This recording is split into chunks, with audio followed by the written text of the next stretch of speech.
আমি একজন যুবক, আমি রাস্তাঘাটে চলার পথে আমার চোখ নিচু রাখতে পারি না, আমি আমাকে নিয়ন্ত্রণ করতে পারছি না। আল্লাহর শপথ, আমি এই পাপ থেকে বাঁচতে চাই।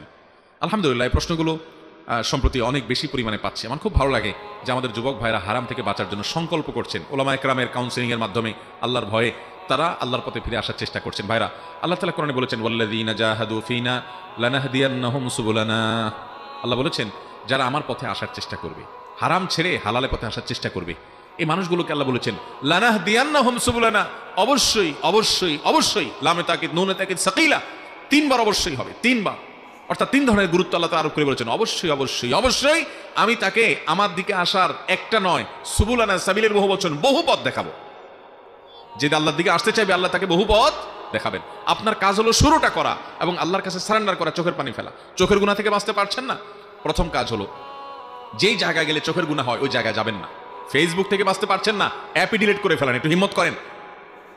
অথবা যেসব পেজ আইডি থেকে বাজে জিনিস আছে এগুলো সব আনফলো করে ফেলেন।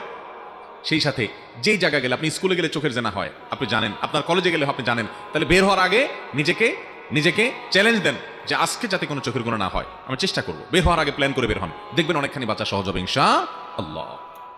এরপরে যদি হয়ে যায়, আল্লাহর কাছে মাপ চান, পরের দিন আরো টাইট হন। এভাবে আপনি কসরত করতে করতে একটা সময় দেখবেন যে গুনাহ থেকে বাঁচা সহজ হয়েছে।